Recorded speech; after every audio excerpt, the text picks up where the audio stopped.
वो यही कि हमने रिलेशनल डेटाबेस के हवाले से बातें की थी कि रिलेशनल डेटाबेस में क्या होता है कि हम डेटा को पहले एनालाइज करते हैं और वो कॉमन चीज़ें या कॉमन एट्रीब्यूट्स जो कि या फिर ऐसे कह लें कि वो एट्रीब्यूट जो कि रेयर केसेस में अपडेट हों, मॉडिफाई हों। Update and modify mean that कि वो रेयर केसेस में या तो उसमें इंसर्ट किया जाए या उससे डिलीट किया जाए या फिर उसे अपडेट किया जाए। ये जितने भी ऑपरेशंस हैं वो रेयर केसेस में हो तो उसको हम कहते हैं कि बेसिकली ये जितनी भी डेटा है वो रेयर केसेस में जो होती है उसको हम पेरेंट टेबल बनाते हैं। वो इसलिए क्योंकि पूरी लिस्ट जो है वो रेयर केसेस में अब अपडेट होती है, तो इसलिए हम उसको पेरेंट टेबल बनाते हैं। फिर उसके बाद हमने एनालाइज किया कि वो डेटा जो कि फ्रीक्वेंटली चेंज हो। Frequently change mean that we are hiring some employ और we are terminating some employee, are some employee going to change their address, their cell phone, etc. Are their salary going to be modified from 5,000 to 50,000, etc., etc. Such kind of the records which are frequently modified, updated, or needed some kind of operations. That kind of the data or the table is known as the child table. फिर हमने क्या किया था कि उनमें common जो fields हैं उसको हमने प्राइमरी की, एक में प्राइमरी की लगाया था और उस प्राइमरी की को रेफर किया था उसके चाइल्ड टेबल के as a foreign key. Again we are going to starting these all steps and performing some query, and after then we are going to see some queries, advanced queries like update and delete, etc. So let me start. First of all हम क्या करेंगे, इस blank database पे click करेंगे। Click करने के बाद ये आपके पास ओपन हो जाएगी। यहाँ पर कीप इन माइंड मेरे पास एम एस ऑफिस 365 है, किसी के पास जो है 2012 होगा, किसी के पास 2017 होगा, तो उसमें ऑप्शंस कुछ और होंगे, बट उसके लिए आप परेशान मत हो। तो यहाँ से मैंने क्या किया, माय फर्स्ट डेटा, और इसको मैंने क्रिएट कर दिया। क्रिएट करने के बाद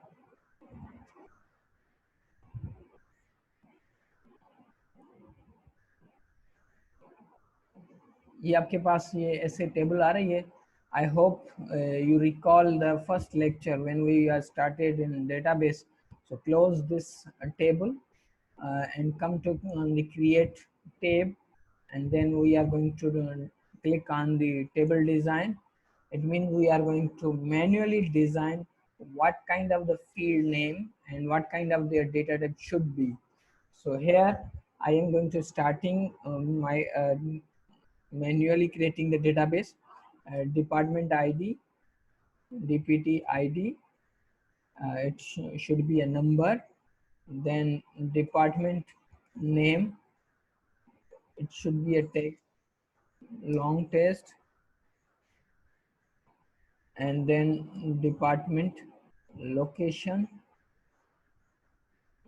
long, and department shift like morning, evening, noon, etc. तो इसको भी हमने ये रख लिया। रखने के बाद as we know that the department ID is a unique because department name can be same like computer science, IT, and we are going to open some campuses with the same department name, then what will be happen? So for the sake of this reason, we are not interested to keep this attribute or this column as a primary key, but location again is a vary. So we are going to apply primary key on the department table. Bring the arrow here, हम arrow यहाँ लेकर आ गए और उसके बाद ये देखें की बनी हुई है, इस पर मैंने क्लिक किया तो देखें ये की यहाँ पर बन गई। और उसके बाद मैंने राइट क्लिक किया और इसको सेव किया मैंने डिपार्टमेंट के नाम से। इसको कर लिया मैंने ओके, ये देखें ये बन गया। और फिर मैंने इसे कर लिया close. Again create table design, अब मैं एम्प्लॉय की डिटेल्स या स्टूडेंट कह लें, employee ID, number, employee name, long text, then उसके बाद employee cell salary number, then employee address, it should be long, and employee dpt id।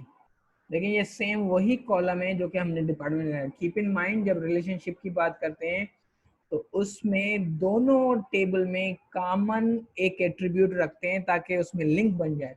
अगर वो एट्रीब्यूट कॉमन नहीं होगा, we are not able to create a relationship among the number of tables. तो उसकी data type भी number थी, हमने इसे नंबर रखा। और as we know that employee ID is a unique, तो मैं यहाँ आके इसको प्राइमरी की कर दिया और राइट क्लिक करके इसको मैंने सेव कर दिया एम्प्लॉय के नाम से, और इसको ओके कर लिया मैंने। ओके करने के बाद ये दोनों टेबल्स मेरी बन गई। फिर हम आ गए डेटाबेस टूल में। डेटाबेस टूल के बाद मैंने इस रिलेशनशिप को क्लिक किया। रिलेशनशिप को क्लिक करने के फौरन बाद मोस्टली बाकी जो टूल हैं एमएस एक्सेस के 2012 और उसके अलावा 2017 में वहाँ पे एक डायलॉग बॉक्स ओपन हो जाता है। यहाँ पर नहीं है तो आप यहाँ क्या करेंगे, एड टेबल। तो यहाँ से हम क्या करेंगे, इन दोनों को सिलेक्ट करेंगे। सिलेक्ट करने के बाद इनको हम ऐड कर लेंगे। ये ऐड हो गए। तो देखें दोनों में एक ये प्राइमरी की है, एक ये, बट इस डिपार्टमेंट जो आईडी है इसमें प्राइमरी की नहीं है। सो हम क्या करेंगे, इस कॉलम को यहाँ से ड्रैग करके इस कॉलम के ऊपर ड्रॉप कर लेंगे। तो again the same window is going to be displayed. यहाँ पर देख वो कह रहा है कि डिपार्टमेंट टेबल में से डिपार्टमेंट आईडी जिसका रिलेशन बन रहा है एम्प्लॉय के टेबल में डिपार्टमेंट आईडी के साथ। तो मैंने कहा यस। यहाँ पे भी मैंने इनको इन्फोर्स कर दिया। देखें रिलेशनशिप टाइप क्या बता रहा है, one two many. recall I told you there are 3 types of the relationship, one to many to many to one।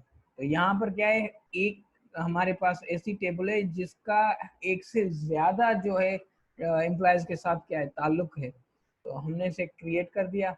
तो देखें ये वन एंड देन ये मेनी। ये होने के बाद हमने इसे सेव किया। सेव करने के बाद मैं इसे क्लोज कर लिया। क्लोज करने के बाद हम आते हैं डायरेक्टली कहाँ पर, क्रिएट में। फिर उसके अलावा क्यूरी डिज़ाइन में। क्यूरी डिज़ाइन में आने के बाद यहाँ से एसक्यूएल व्यू में आते हैं। एसक्यूएल व्यू में आने के बाद मैंने कहा था आपको कि हम अब जितना काम करेंगे with the help of query. तो ये देखें हमारे पास ये दोनों टेबल मैं ओपन करके आपको दिखा देता हूँ। लेट्स सी, यहाँ पर जितनी डेटा है उसमें भी कुछ नहीं है, और सॉरी कॉलम्स हैं या एट्रीब्यूट्स हैं उसमें कोई रिकॉर्ड नहीं, और यहाँ पे भी जितने एट्रीब्यूट्स हैं उसमें कोई रिकॉर्ड नहीं। सो लेट मी स्टार्ट कि यहाँ पर क्या क्या है, employ department ID, department name, location and shift. So यहाँ सबसे पहले मैं इन चीज़ों को लिख लेता हूँ, department ID comma department name comma department location comma department shift. I hope के सीक्वेंस यही होगी। फिर नीचे आके मैंने कहा कि इंसर्ट इनटू किसमें, डिपार्टमेंट में। वैल्यूज क्या है ये मैंने बतानी है according to the attributes in which sequence you have created the table. जो सीक्वेंस आपने एट्रीब्यूट्स की बताई हैं at the time of the creating table should be insert data in that sequence, otherwise it will generate error। तो मैंने कहा जी 1 1 कामा, उसके बाद इंग्लिश, फिर कामा, फिर उसके बाद मैंने कहा मेन कैंपस, फिर कामा, और उसके बाद मैंने से कहा मेन कैंपस के बाद मॉर्निंग, और इसको भी मैंने क्या कर दिया, इसको यहाँ से मैं हटा देता हूँ और यहाँ मैं अपनी एक फाइल बना के उसको रख लेता हूँ।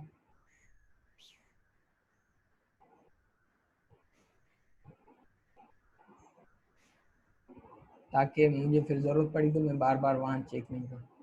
यहाँ आने के बाद मैंने क्या किया, इस टेबल को भी अब क्लोज कर लेता हूँ because I have no need to further it. तो अब इसको मैं क्या करता हूँ, रन कर लेता हूँ। मैं डिज़ाइन में आके यहाँ से इसे रन कर लिया।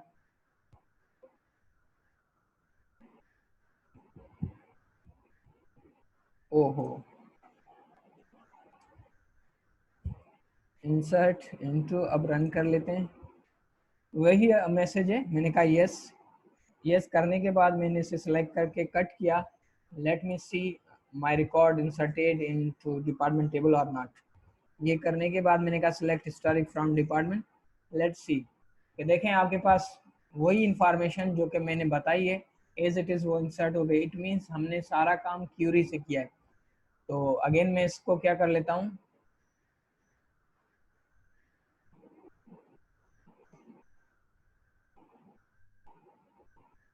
क्लोज कर लेता हूँ और क्यूरी 1 के नाम से। देन इस क्यूरी के यहाँ आके मैं डिज़ाइन व्यू में आ जाता हूँ ताकि अगेन मैं कुछ इसमें दोबारा इंसर्ट करूँ। तो अब मैं कर लेता हूँ इसमें टू CS एंड IT, इसको चक्कीवाड़ा,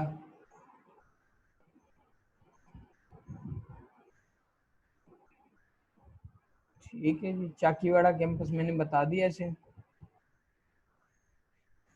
और मॉर्निंग है। अगेन मैं इसको क्या कर लेता हूँ, रन कर लेता हूँ। ये भी हो गया। फिर उसके बाद मैंने कहा जी department number 3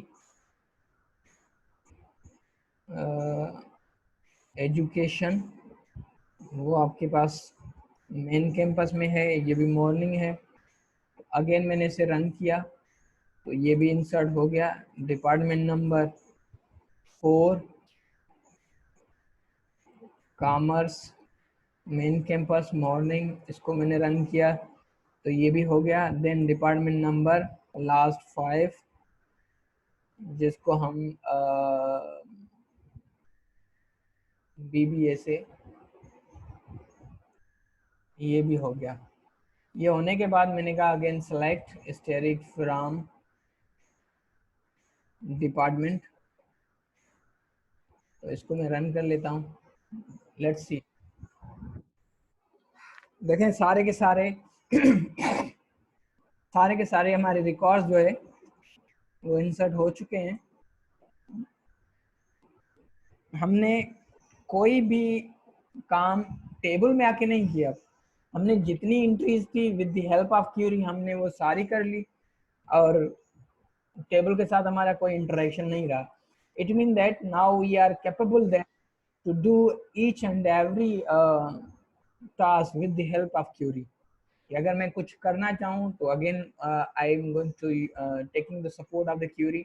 if I want to update some records, again I am going to using query. If I want to remove some departments or inserting some other departments, again I am going to using query. If I want to modify either location of the department, again I will use a query. So let's come uh,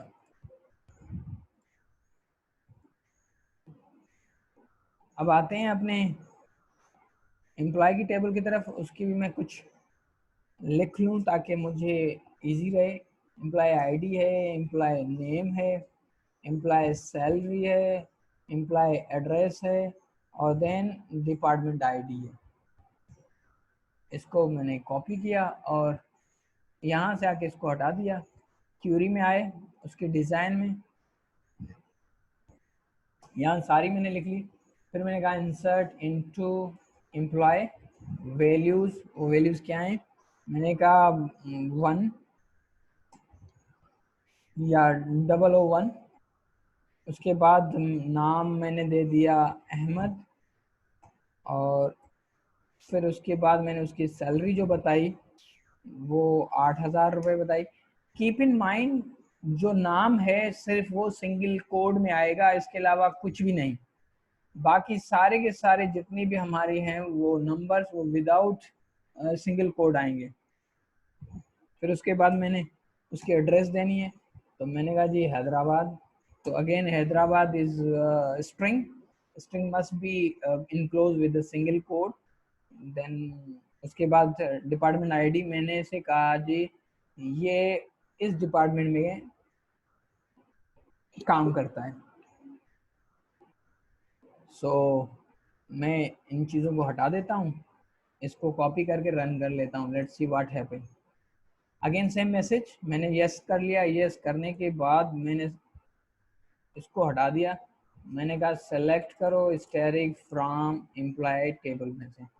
अब run करके देखते हैं। Let's see, see here, the entire my record has been inserted in a sequence in order in which I have defined my columns। ठीक है, again हम आते हैं यहाँ से स्किल व्यू में, और इससे पहले भी मैं एक और काम कर लेता हूँ ताकि आप लोगों को अगेन आसानी हो। ऑप्शन में आके इसकी थोड़ी सी टेक्स्ट साइज बढ़ा लेता हूँ।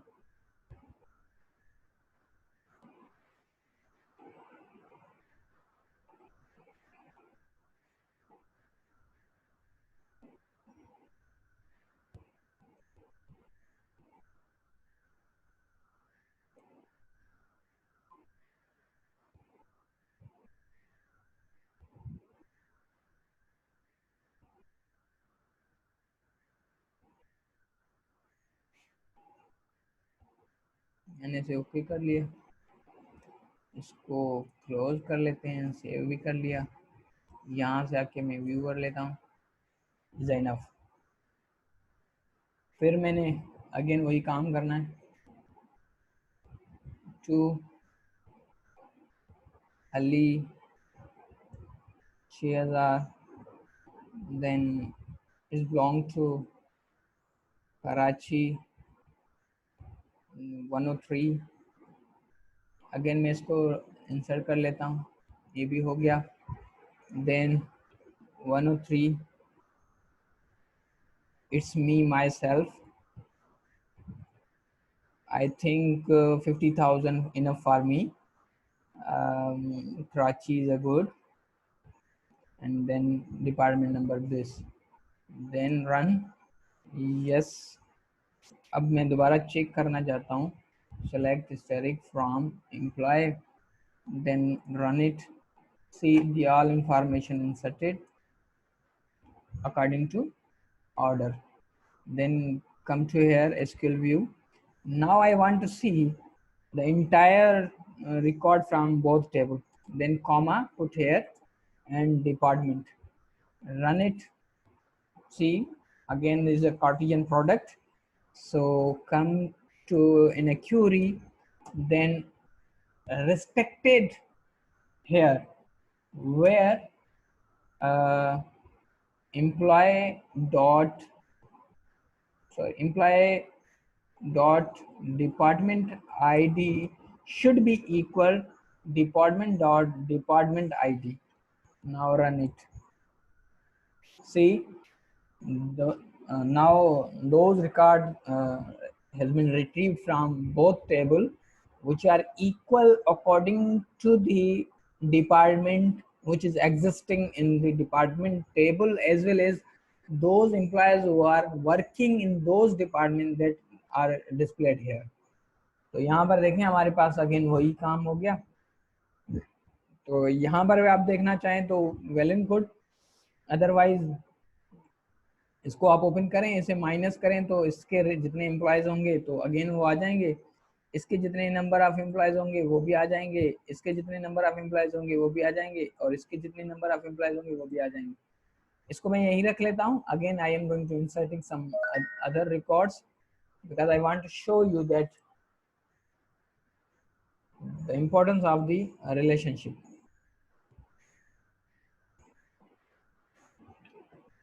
so I am inserting some other records for then Abid,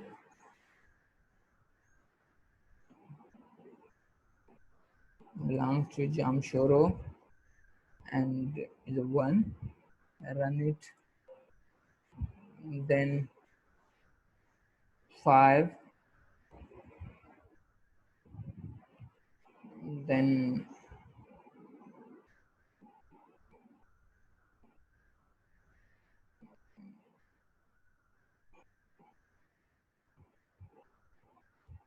then Atika and 30,000. Jamshoro is good. Then belongs to which department? No, it's not Atika, but it should be Amjad Ali. Then 3. Now run it, update it, then cut it, select historic from employee and run the query. The all employees are inserted, then come to here. See now in the second employee record also shown here. IT again single, education is 1 and commerce is 1 and there is a no any employee in BBA department. So now I want to update some records such as the Amjad does not belongs to Jamshoro. By mistake, I put it as a Jamshoro. So how it can be happen? It can be achieved.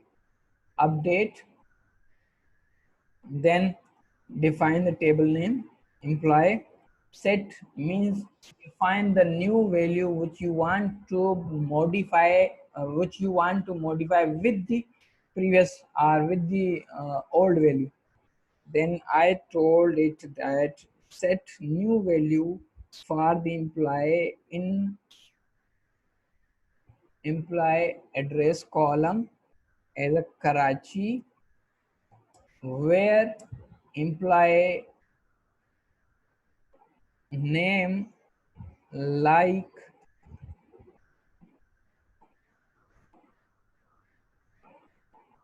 Amjad. So I told my application that update employee table, which column, which attribute, because there is a more than one column. Which column do you want to modify, or which column content or data do you want to modify? I told it that I am interested to update or modify employee address. uh, it should be equal to Karachi, where employee name like Amjad. It means that I want to change, I want to update Amjad address, which is by mistaken written by me as a Jamshoro. So I will run it. Oh, Amjad spelling, I think there is issue. 0 records updated. Let me check. Select historic from employee and run it. Amjad Ali. So 005. Come to here and put it Amjad Ali. Run it. See, are you about to update one role? Of course, I could yes. Then select it and again see the changing will be happen in a particular employee in a particular column. So now there is a Karachi. Is it clear? So it's an update.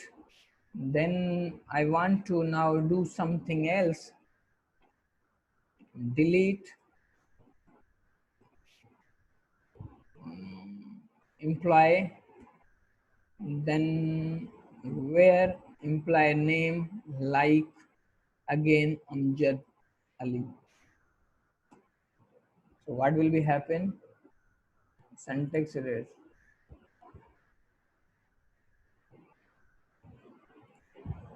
Delete from employee. So here is again message. It's going to indicating me that are you sure want to delete one record? Yes, of course I am sure. So delete it, select again, asterisk from employee, run. See, there is a no Amjad record in the employee record. So again, I want to insert because it's my mistake. So what will be happen? Insert into employee values 105 Amjad Ali, then its salary like 30,000, its address Karachi, and then 104. So I will check it. Yes, I want to insert this record. Then select all, asterisk from employee, run. See, again Amjad is here. I hope you got it. And today lecture we did all operation with the help of query. We inserted record with the help of query. We update record with the help of query, and we did some deletion operation again with the help of query. So now is a assignment for all of you that you create your own database regarding to your family, and our let's आप family को छोड़ें, आप क्या करें, आप अपने घर का रिकॉर्ड बनाएं, मीन्स आपके बिजली का बिल, गैस का बिल, और फिर पानी का बिल, इवन आपके इंटरनेट का बिल, इनके लिए बनाएं कि आपने कौन से मंथ में कितने बिल्स सबमिट किए, किसने सबमिट किए, उन सबको आईडी दे दें. Let's I show you something else. देखिए, हमने ये जो रिलेशनशिप बनाई है इसमें एक इशू है. अगर आप थोड़ा सा गौर करें, ये जितने एम्प्लॉयज हैं इनके जेंडर तो हमने रखे नहीं है, आइदर ये मेल हैं फीमेल हैं. तो इसका मकसद है हमने क्या करना है, एक और टेबल क्रिएट करना है. ओहो, is my mistake. Design table, तो मैंने कहा gender ID, gender ID it's a number, gender ये शॉर्ट में हमने रख लिया. शॉर्ट से भी अगर और शॉर्ट हो जाए तो it's a good for us. ठीक है, शॉर्ट इनफ है. तो मैंने इसको सेव किया एम्प्लॉय जेंडर के नाम से. ओह यस, बट कैंसिल कर लें. इस पे आके मैंने प्राइमरी की लगा लिया और इसको सेव कर लिया एम्प्लॉय जेंडर के नाम से, और इसको क्लोज कर लिया. हम आ गए रिलेशनशिप में, और रिलेशनशिप में मैंने क्या किया, इस जेंडर वाले टेबल को सिलेक्ट किया, और इसको सिलेक्ट करने के बाद now question is that in which column I will create a relation with this gender table. तो हमने क्या करना है, तो हमने इस एम्प्लॉय के टेबल में आके इसको मॉडिफाई करना है. क्यों? क्योंकि जेंडर एम्प्लॉय के होंगे, डिपार्टमेंट की नहीं. तो जेंडर आप वंस इंसर्ट करेंगे, उसके अलावा आप नहीं करेंगे. तो हमने क्या करना है, इस एम्प्लॉय के रिकॉर्ड में आके इसके डिजाइन व्यू में यहाँ पर हम लिखेंगे एम्प्लॉय, या फिर हम इसको देख लें ताकि उस हवाले से जेंडर आईडी.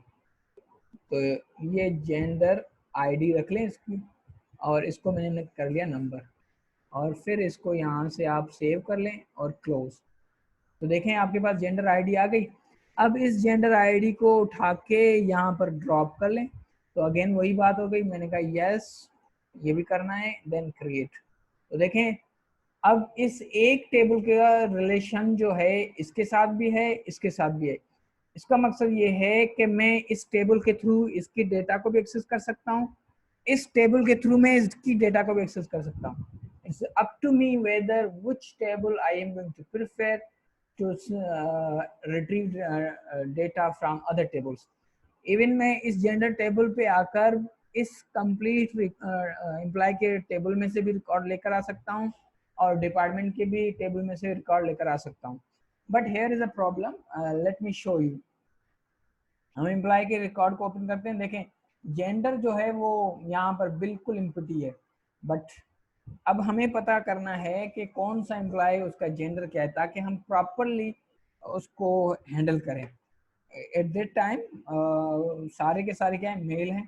तो it's easy for me, let's see how I can do this. सबसे पहले मैं इसको क्लोज कर लेता हूँ और यहाँ आके इसके डिजाइन में जाता हूँ। मैंने कहा अपडेट करो किसको, एम्प्लॉय को। सेट करो जेन ID, my mistake, first I will insert record into gender table, gender,